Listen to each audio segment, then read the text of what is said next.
Alors nous sommes le vendredi 22 novembre 2019, nous sommes de retour à la Valette du Var. J'ai quelqu'un à côté de moi, je vais lui demander de se présenter. Bonjour. Bonjour, Sylvie Laporte, adjointe à la mairie de la Valette avec monsieur Albertini. On est content d'être invité à cette conférence de presse de fin d'année. On vous demande tout simplement un petit résumé. Écoutez, merci déjà d'être venu nous rencontrer. Effectivement, les fêtes de la Valette de Noël sont très importantes pour monsieur le maire et toute son équipe, puisque nous avons mis aujourd'hui des manifestations en place. Alors ça commence, on va dire, à partir du 29 par notre foire au Santon, et à partir de là, on enchaîne, on ne s'arrête plus jusqu'au 3 janvier par des manifestations, une déambulation, nos illuminations, nos soirées, nos spectacles, notre arrivée du Père Noël. On n'oublie pas surtout, parce qu'on parle surtout des enfants à Noël, mais en début de mois, le jeudi 5 décembre, nous avons à la salle Valexpo plus de 800 personnes qui viennent, des personnes un peu plus âgées à qui monsieur le maire souhaite offrir un repas de fin d'année pour leur dire on vous gâte en premier et n'oubliez pas de nous gâter pour Noël.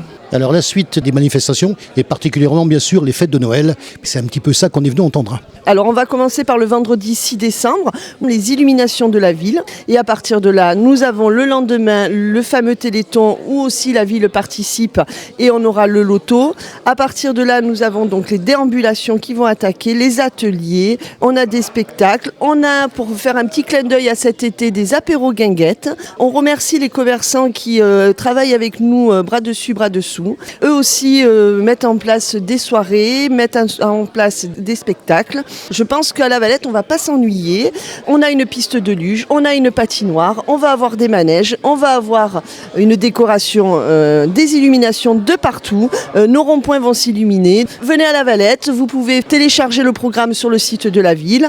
Surtout pour les parents, je dis ça puisque en fait, pendant pratiquement tous les jours, il y aura au moins 2 à 3 ateliers par journée qui seront proposés. Alors les ateliers sont gratuits et pour tout ce qui est du manège, on est toujours sur le tarif de 1 € pour que ça soit accessible à toutes les familles valettoises. Moi je me souviens de la photo qu'on avait fait ensemble, c'était l'année dernière, c'était donc un fabuleux décor parce que là on avait de quoi prendre les gens devant un décor. Ça existe encore ou c'est changé? Quelle est la modification sur cette grande place? Pas vraiment de grande modification, on change un petit peu les lieux de place. On a rajouté un grand sapin. L'année dernière on avait acheté le grand sapin sur la place Jean Jaurès et cette année nous avons un petit peu investi et nous avons mis un grand sapin sur la forêt Général de Gaulle. Voilà. Alors c'est vrai que la place Général de Gaulle sera un peu plus ludique pour les enfants puisqu'on y trouve les manèges. Sur la plage Jean Jaurès, il y a le grand chapiteau où va se produire les foires, les apéros guinguettes.